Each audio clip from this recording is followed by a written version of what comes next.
Hello, and welcome to Technically Speaking, a podcast where scientists and engineers come together to chat about a common interest, share knowledge, and satisfy some curiosity. I'm Laura, and in this episode, I'm joined by Aneeqa and Rwayda to talk about things in science that we can't see and so often get misunderstood. So before I dive in, I have some exciting news to share. This is a special episode for us. It's a recording in front of an audience from the University of Manchester's Dalton Nuclear Institute, which means, I guess, some of what we talk about will be related to the nuclear industry, but we'll also talk about some wider scientific topics. To start off with, Aneeqa, what's your experience of talking about something that we can't see? I work in nuclear fusion, and that can be quite difficult to communicate because we can't see atoms with the naked eye. So, explaining to people, the process of nuclear fusion can be quite difficult. And so we try and make that more relatable by linking it to things that people can see. So if the sun is the big one, so nuclear fusion is something that happens in the sun. So we often try and tell people that we're trying to recreate the sun on Earth to make it more relatable, because that's something we can see. You talked about you can't see atoms, but then you talk about making an entire sun, which is a very different length scale. And if anyone knows me, knows that my PhD was atomistic simulation, so I could see my atoms. Very weird way to think about it. You're talking about atoms and you're talking about the sun at the same time. No, you're right, completely different length scales. Rwayda, what about you? What's your experience or interest in talking about something we can't see? Well, I'm a civil engineer, more precisely a structural engineer, so I deal with things I can see, but I'm aware of the misconception happening in science and communication science when you can't see things. A very obvious example all over the news at the minute is viruses and how we deal with viruses. Yeah, again, something else we can't see, but it has a definite effect on our lives. And I guess it's easy to misunderstand it when you can see the effect, but not the thing causing that effect, I guess. Yeah, it's just like pain. So you can slap someone in the face, but they can feel the pain. But they don't see the slap coming. Is that what you're going with that? Yes. So you're talking about things we can't see, but they can be confusing. And I was saying my experience is similar to Aneeqa's in that I work with a lot of things that you can't necessarily see, but you can feel that slap even if you can't see it coming. So things that have effects on our lives and on our work. And to me, language plays a big part in this. So to illustrate it, I thought we could play a game. So does anyone remember Taboo? I don't know what that game is. Can you explain it? I'll try. I haven't played it in a long time, but essentially you have like a deck of cards, and the top of each card, it'll name something that you have to describe. It'll have certain words or phrases on the card that you can't use to describe that thing. So it'll be like the most common phrases that you'd use to describe that thing normally. So you have to get creative and think of another way of describing something.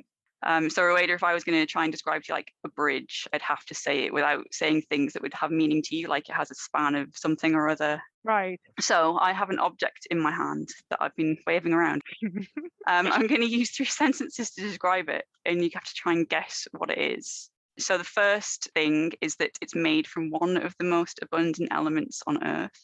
It also minimizes waste volumes, and the material is commonly found in the kitchen, and it's pretty heat tolerant too. So what might that be? But my feeling is Laura used to work a lot with nuclear waste, and all of those sentences could be used to describe something used to like make nuclear waste. So I think in the kitchen you have glass, and that's used to immobilize waste, isn't it? Is that what you're talking about? Can I ask a question? What is like the nuclear waste would look like? I think we covered this briefly in another episode. There are lots of different things that would be nuclear or radioactive waste. So it's not easy to define just one thing. But the stuff I worked with the most, it was indeed turned into glass. It was quite dark in colour. I actually have an example that's not radioactive, I should say, that I could show you. But the object I was thinking about is a silicon spatula. Oh, wow. Okay, so not nuclear waste then. So is it like, it's not radioactive, your spatula or anything? Well, everything's slightly radioactive, but it's no more radioactive than natural backgrounds. But yeah, it's made from silicon, which is one of the most abundant elements on Earth. I use it to scrape out pans in the kitchen, so it minimises waste volumes. It's pretty heat tolerant up to about, I think, 250 degrees C. But I did deliberately pick those phrases, in particular, minimizing waste volumes, because it is a sentence that is commonly, or a phrase that is commonly used in the nuclear industry. And because I knew that someone here knew I had a nuclear background and worked with waste, thought that I might mislead you slightly. So the point of that, when I was talking at the start about how language plays a part in how people understand things, is I deliberately picked words that could be related to something else that I've also worked with. That's one example of an everyday object of a spatula that could be misconstrued, it could be misunderstood. Yeah, it could feel like a nuclear waste. There are other things that we can't see that are easy to describe in a way that could be misunderstood, right? And I used to work at the Dalton Cumbrian facility, which is a radiation facility. So I think that's one of the big things in the nuclear industry that can also be misunderstood because we can't see it. So I guess one question to ask is, how can we make radiation more understandable? I think we have to start with like the fundamentals, right? So maybe we have to define what is radiation. And I guess that means different things to different people depending on what their backgrounds are. So I've spoke about the sun previously. So if I was thinking about radiation from the sun, I might think of heat radiation. I wouldn't necessarily think of something radioactive. Whereas in the nuclear industry, we're talking about ionizing radiation, right? It's something that it helps when you have some kind of personal experience. So I remember in my undergraduate degree, I was really lucky and I did mechanical engineering, but I did some nuclear modules, and as part of those modules we got to go to the Wilfer reactor in Wales, which I believe has been I think it was a Magnox reactor and it's been decommissioned I think a few years ago. But when I was there, we learned about the ionizing radiation because we learned about when we went on the tour, the people we went with had to wear a badge, the dosimeter badge, and their dose and the dose rate was constantly being monitored. So I think that was really interesting to learn about. And the fact that I remember when we were there, they talked about how actually doing a tour on the site, you're basically exposed to less, like a dose lower than the background radiation. I thought that was quite crazy actually, to be in a nuclear power plant and not be exposed to radiation. For me, if I think about nuclear radiation, the first thing would pop on my head is Chernobyl. And I think it's just like relate very much to what you're saying about the rate of the dose of the radiation. And that would probably making the site of Chernobyl dangerous till today. And because like the nuclear leaked, and that's why it's more radioactive or whatever that is called. Yeah, I mean, from what I've read, the body has quite good mechanisms for repairing itself. And if the radiation is affecting some changes that can't be repaired as quickly as the body would like, then that's when you get images like you saw in Chernobyl, I guess. Aneeqa, you mentioned when you went on that plant visit, they were wearing dosimeters. Do you know what they look like? It was kind of just like a purple plastic, a small rectangle, like a credit card size. And then it had like a little strip. They told us that they have to send that off, I think, once a month or once a week. They have to send it off to be analyzed to check the amount of radiation they've been exposed to. I assume that would be gamma irradiation is the one that they're worried about, right? Well, I mean, gamma is quite penetrating, isn't it? So it could pass through your body and not cause a lot of damage. But from what I remember, when I used to work wearing one of those dosimeters, they used to have a bit of photographic film in them. And they had little like filters in different parts of that film that filtered out different types of radiations. They could tell you what the dose from different types of radiation, so alpha, beta, gamma, would have been. And I think the more modern ones, those purple ones, I think they do something that involves thermoluminescence rather than just a piece of photographic film. I guess the important point there is they test them quite frequently. So they have sort of fairly good records every week or every month, as you say, about how much dose a worker is accumulating, so they can make sure they're below whatever limit has been deemed as appropriate. And I guess it's because they're working there all the time. And I think another similar example would be like in a hospital or a dentist where they're doing x-rays all the time, for example. For you to be exposed to an x-ray as a patient is absolutely fine, because the assumption is you're not going to be having an x-ray every single day, hopefully.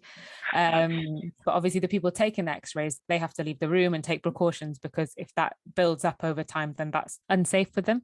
We've also had something really interesting from Adrian in the chat, going back to the sunlight example as well. So that explaining that radiation is not always dangerous, and that we all understand that we need factor 50 when it's 45 degrees and we're in Cyprus, but that's probably okay to go out without sun cream in Manchester in November. So I think that's a really nice example. I really like that. Thanks, Adrian. I think it's safe to go out in Manchester today. You don't have a sun. Yeah, I think for the last few weeks, it's been pretty grey.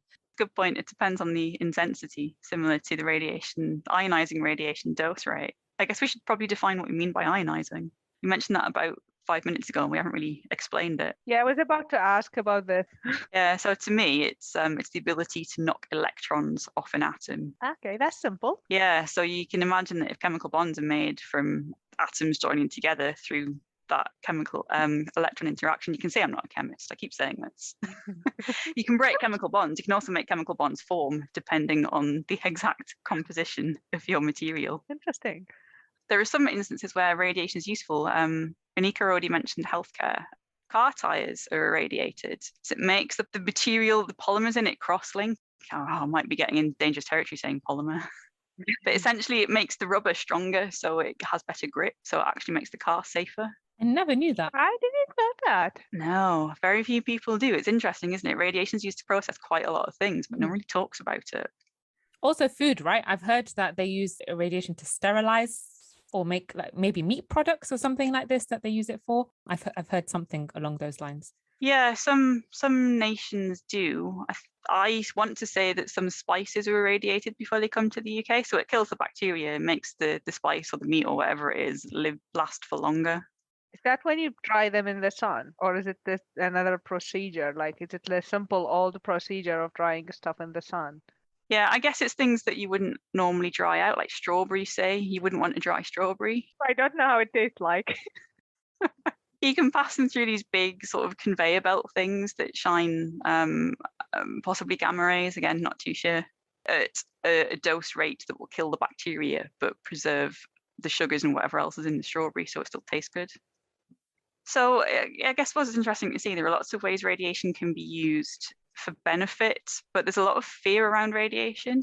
And I wonder if that's because of how it's communicated in media or how films just seem to misrepresent it. Yeah, I think it's misconception about it that, like, for me, anytime anyone says radiation, Chernobyl. I also think that's because it had great production value. Do you know what I mean? Like the people who made that series, it was really exciting to watch, really dramatic, and like it held people's attention. I think, you know, the other stories, the more positive stories, no one's portrayed them in that way that makes them so accessible and exciting to the public. So people remember, you know, the negative things maybe. Yeah, because it's misconception, isn't it? Yeah, and it's always that big dramatic something's gone wrong that is more interesting than look at this brilliant thing that radiation helped us do. But I guess we've all got examples of other things that are miscommunicated or that are unseen, which is why they're miscommunicated perhaps from other parts of our lives. Yeah, I think like some stuff is miscommunicated by accident, and other stuff I think it's a deliberate kind of marketing ploy as well from certain industries. So like I know fashion is a big one at the moment that people are talking about. So a lot of companies are saying, oh, you know, we're making things in a more ethical way, we're using sustainable materials, and, you know, we're really good for the environment. But I think Greta Thunberg did an interview with Vogue and basically talked through how a lot of this stuff is just greenwashing. So it's the, you know, the fashion industry just portraying themselves to be doing this because they still need people to buy clothes at the end of the day to be a viable industry.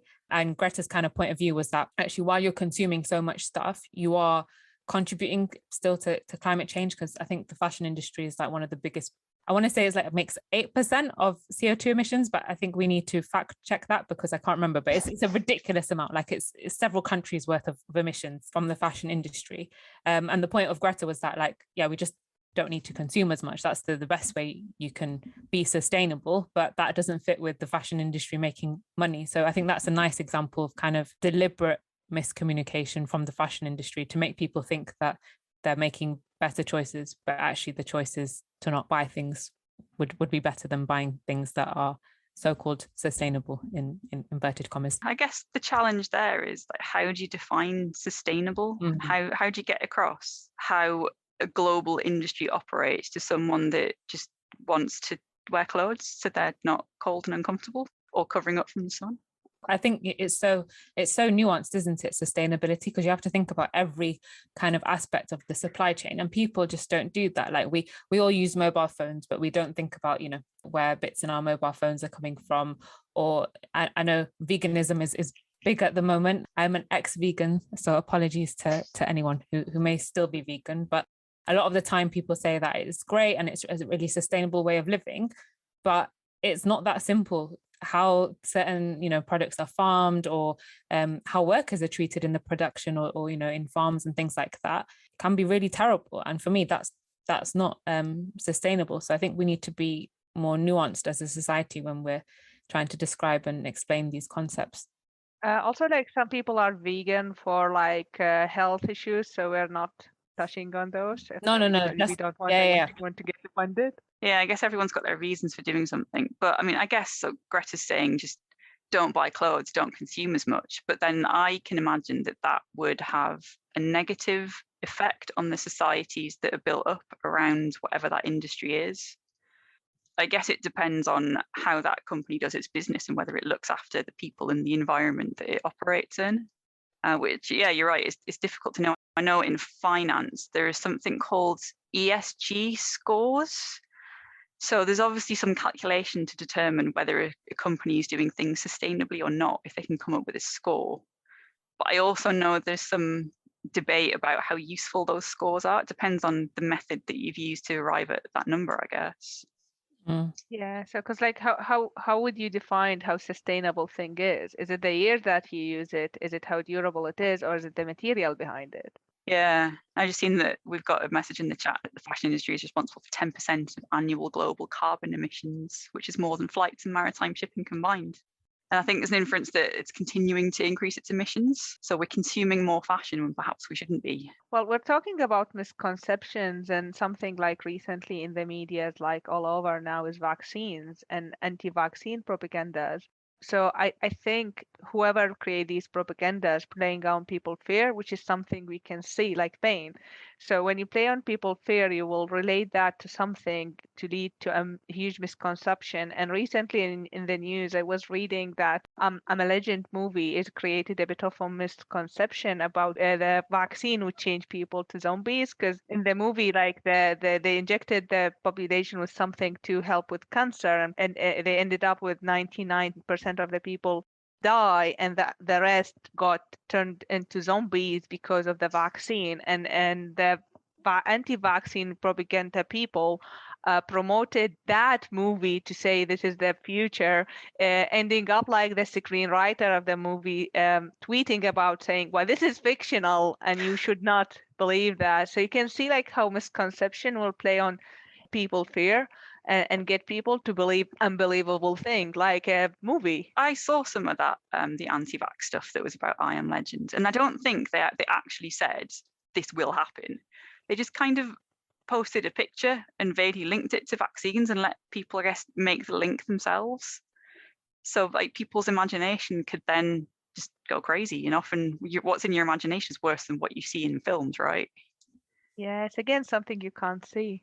And yeah, I guess people's emotions are really important. And I think what we have to remember is, okay, there are some people who maybe, base these things on movies or things like that, but other people do have, valid concerns about vaccines or about, discrimination in healthcare and things like that. So obviously in America, there was these trials on African Americans, really horrific stuff, and that's in living memory. Only decades ago that was happening. So obviously there will be like that's in the living memory of people. So there will be that mistrust of the healthcare system. And I know Rwayda was talking when we were talking before about one of her friends had side effects, really, really bad side effects to a vaccine previously. So I think people have really justifiable fears, and they're based on real things. So we have to approach these with a lot of empathy and compassion, and trying to understand where they're coming from, and try and convince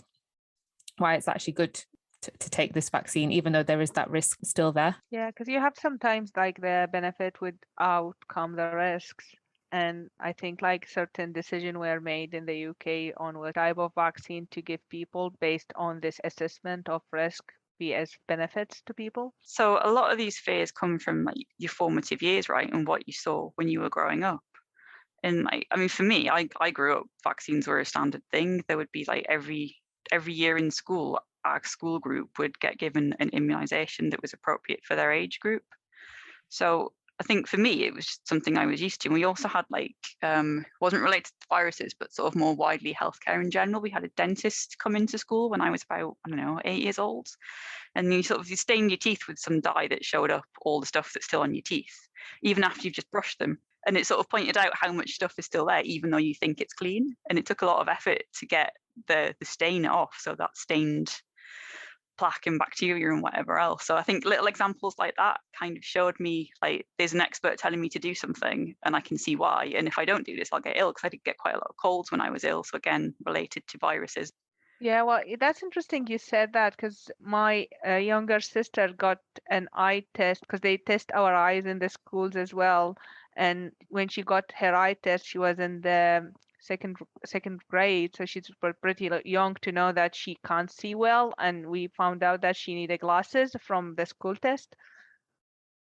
Oh, what age was that? Sorry. It's about 8 years old, Okay. so she did not know that she's not seeing very well. Wow. So what she could not see was just normal, and no one had really had that conversation.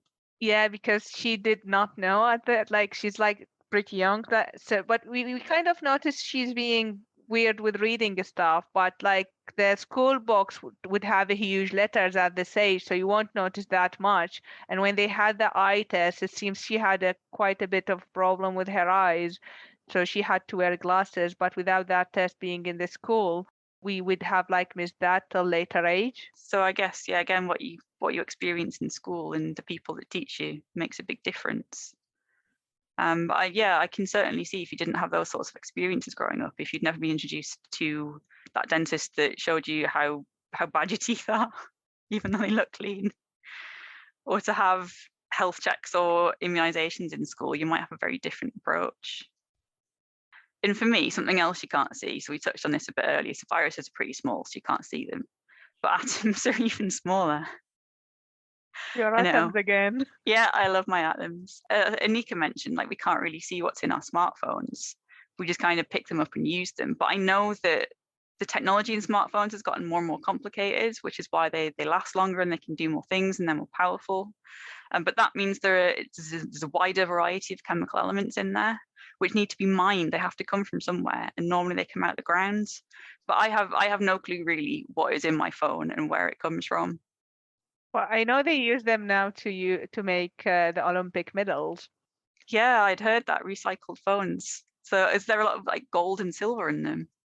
I don't know. I don't think it's really gold though, is it? The medal. I think it just look gold. Could I'm be, not or sure though. gold plated. They've been shortchanged, those Do Olympians. we have any Olympic medalists in our audience? Maybe they can. But I mean, you can't see where your atoms come from. I have no experience of mining either. If these things come out of the ground, I've never been down a mine. I don't know any miners, and I wonder how dangerous is it. There's a lot of stories about mining being dangerous, and I guess when I've spoken to people, it's sort of, they've come up with images of like people covered in dirt or explosions and things like that. But I honestly don't know if those images are true, nor do I know where in the world these mines are. True. The thing about people being very detached, because I think before people knew where, like, if you had a piece of technology, you could take it apart, look what's inside, figure out, where bits and bobs come from, change things as well. But as we move on, I feel technology is like, I can't open up my phone. I don't know about anyone else, but I'm unable to open up my phone, so we can't see what's inside. And I think that's so common across not just technology, but so many different things, whether it's food, for example. People are just really detached, and clothes, as we were talking about before. They're just so detached as to all the processes that go into things. So I think, we really have to go back to basics on a lot of things as well, and talk about the whole process, and not just think that these things pop out of thin air, because it's a pretty horrendous process for a lot of the things, like phones, for example. Because I think cobalt is one of the big elements in a lot of phones, and that's most of that comes from Congo, and there's pretty horrific conditions in the mines that have been reported for the extraction of cobalt and stuff. I tried to do a little bit of digging into this. Like, I know gas underground is a big problem, but you can put monitors in there and ventilation systems to ensure that either people aren't breathing in something that could be dangerous or could cause an explosive environment. But it also sounded like, although mining operations in parts of like North America and England are fairly well regulated, in other places that's not the case. But I did find a statistic surprised me a little bit, because people say mining is so dangerous, that the International Council on Mining and Metals recorded 90 fatalities in 2012 and 50 in 2018, which is pretty low in comparison to statistics on workplace deaths in the UK. So it's getting a bit grim. Last year, there were 142 worker fatalities in the UK. So the mining industry reported fewer fatalities than all of industries in the UK. Would we though believe like all the statistics coming? That is the other question. How valid they are.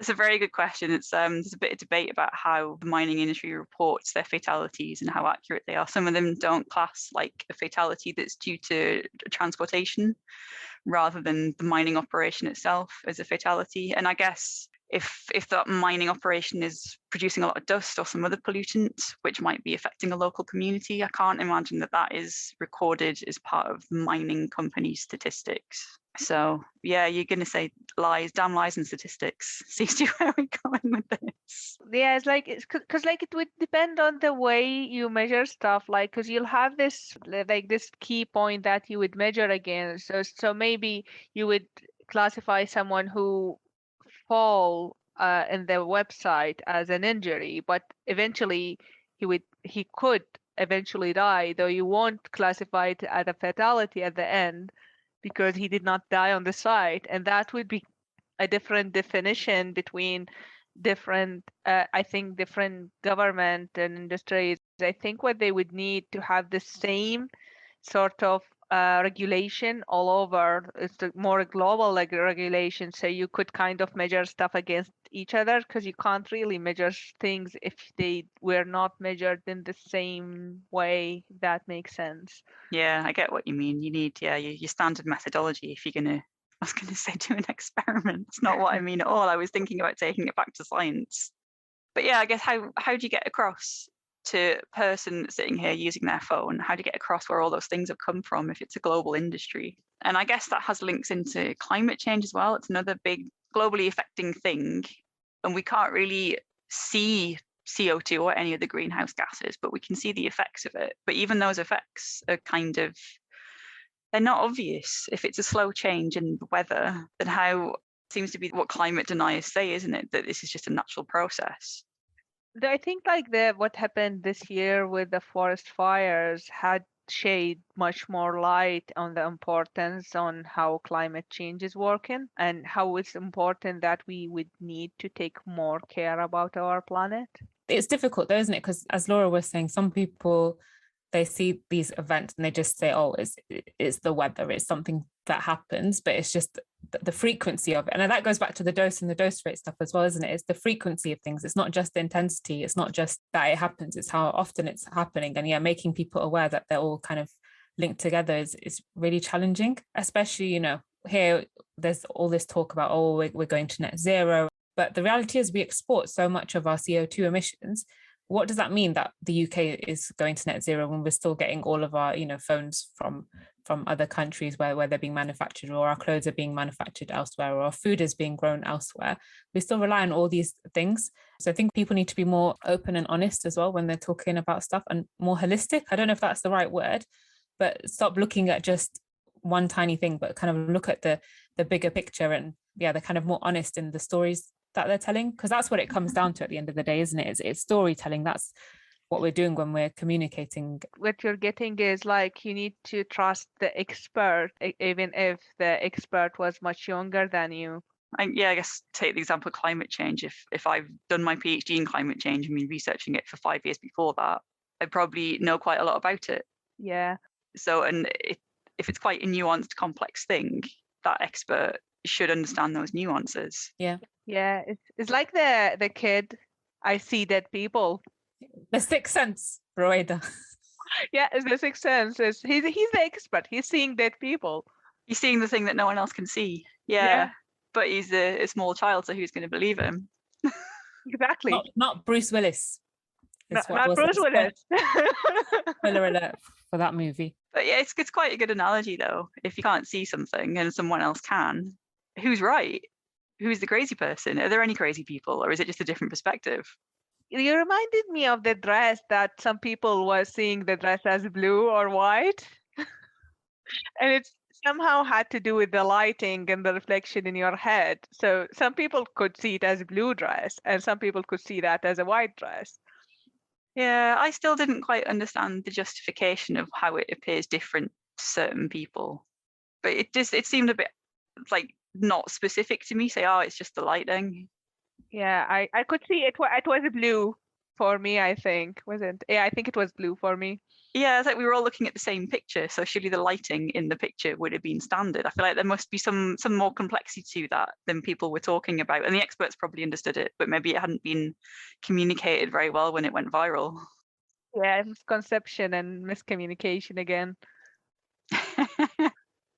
I feel like we've come full circle. We've come back to the whole the use of language and storytelling. Frankie sent something in the chat about radioactivity, where people saying people don't realize that radiation is present in everyday life, as well as just in nuclear. So you can get background radiation from radon in rocks, which some of the highest percentages in the UK in Cornwall. And when it comes to food, Brazil nuts have the most natural radiation. And that's really interesting because I know like Brazil nuts is seen as one of those health foods. Yeah, it's a selenium content. You're meant to eat something like 2 Brazil nuts a day to get your required selenium uptake.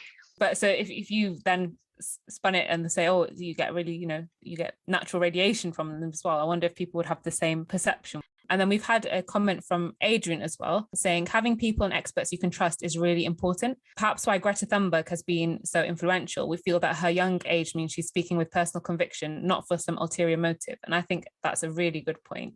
I think the authenticity of the people telling the stories that they're telling makes a huge difference. Like, I'm so much more willing to listen to someone who's got experience in that area, or as Adrian says, doesn't seem to have like an ulterior motive, which often politicians or big companies do. So it's really nice to hear things from people who have that experience. It's like when you go to the doctor, isn't it? Like, you trust your doctor when they say you have a broken leg and I'll fix it. But I don't think you'd go to someone else to fix it. You trust the doctor to fix it because they have that experience in that area, and you know that their motivation is to make you feel better. And I think we should apply that to other specialists in other kind of areas as well. I injured my toe many years ago, and I was convinced there was nothing a medical professional could do. And then it kept on swelling and it got bigger and bigger. There was something obviously not quite right with it. So I was told I had to go to the emergency room. And they agreed with me. It's not broken. There's nothing you can do. Just go home and rest it. I think because I've broken quite a few things or damaged quite a few things when I've been like climbing trees and things as a child, I think I had some awareness of what a break would be like versus what a sprain or a strain would be like. But also, I think you know yourself the best as well, right? That's the other main thing. Is everybody in the podcast climbing a tree except me when they were kids? This is our very first episode. And I was the reckless child. I was the dangerous one in the family, and I never have climbed a tree. I feel bad now. I need to travel back in time and climb a tree. Formative life experience. Maybe we should do that as a team building exercise if we can ever meet in person as a group. Absolutely. Yeah, I guess, Adrian's point about trusting experts. I think I was thinking about this earlier on, and I was thinking about plastic pollution and how it only seems to have become a really big thing since David Attenborough started talking about it and did a few like documentaries on how plastic pollution affects the sea life. And I can imagine, because I remember watching wildlife documentaries when I was very small. So David Attenborough has pretty much always been part of my life. That a lot of people would listen to him because they've had that similar formative experience of this very measured, very sort of knowledgeable person talking to them. So yeah, I think listening to people that you trust who are experts is probably quite good advice. I don't know if we sound like experts or not, or just rambling scientists and engineers. Maybe our audience can tell us. Bunch of nerdy people. And I think, Aneeqa, you've mentioned that like films and TV have a lot of influence in your life. Yeah, like this sounds really bad, but I think my love of science didn't really come from scientists. It came from watching a lot of movies when I was a kid, which made science look really cool. Not that scientists don't make it look cool, but there's just something about seeing things vividly in a movie that make it really exciting and accessible to people. I think as scientists, we need to collaborate more with people from the arts and people who tell stories as their job, because I don't think we do it very well. I don't know about everyone else, but when you read like scientific papers, some of them are great, don't get me wrong, but they're not the most gripping reads. Do you know what I mean? They're no Lord of the Rings. But I think we need to collaborate more with artists and authors and people working in these industries to have more kind of, what's the word? Authority over our stories. Is that the right word? Like we control what stories we tell rather than them picking, Chernobyl or things like that. If we as scientists choose the stories we want to tell and make it, accessible to the public, I think that could really be important in spreading kind of positive messages and changing the narrative. Control our narrative. That's what I was trying to think of. Yeah, we could control our narrative. I think that's what documentary people are trying to do at this time, isn't it? They're trying to get the story in more appealing way to the audience and tell the right story rather than the odd, weird story that has been twisted by someone. And I guess like documentaries are one part of it, but there's also, like, I'm quite a big fan of the Marvel films, and I grew up with a lot of sci-fi films as well. Now you got me to think about the Simpsons and the shiny material that they got. Is it always shiny? It doesn't glow. It makes other things glow. Oh, I didn't know that. It's back to the film badges. I said they're thermoluminescent. So they luminesce when the radiation impinges on them, and you can tell something from it about the way it luminesces. Depends on the chemicals. But does not glow itself. Shouldn't do. I mean, yeah, I guess if you shine UV light on things, certain things can glow. It depends on the chemical. Interesting. Anyway, I feel like we've gone down a weird rabbit hole and gotten very distracted. So I think that's probably a good place to leave it. So how do we communicate things that we can't see? It seems like there are lots of ways that science and engineering is misrepresented in news or by films or even from stories that form part of our society. So I guess as scientists, we're up against the sensationalist stories that people choose to tell. And they're stories that can play on people's emotions, like with the anti-vax stuff, which means that focusing on facts alone won't work, because as Aneeqa pointed out, sometimes they're just really boring. So the greatest challenge is for scientists to tell stories that have meaning to people, and also to ask people to think critically and develop a questioning attitude and maybe set aside their fears and start to ask more questions. And I guess we should also recognise when someone has had enough expertise to offer useful information, whether it's David Attenborough or Greta Thunberg. So we don't have a particularly great answer for how to do that, but I guess this podcast is one way of starting those sorts of conversations that can get people to ask questions and ask about things they want to hear about. So if you want to speak to us and carry on this conversation, you can find us on Twitter, or you can leave a comment on this episode. The views expressed in this podcast belong entirely to the person that said them. They do not represent any industry or organisation. If you enjoyed listening to these views, it would really help us out if you could rate us, leave a review and tell a friend. This podcast was sponsored by no one, but if you're interested in funding us to continue to have frank discussions about science and engineering, please get in touch.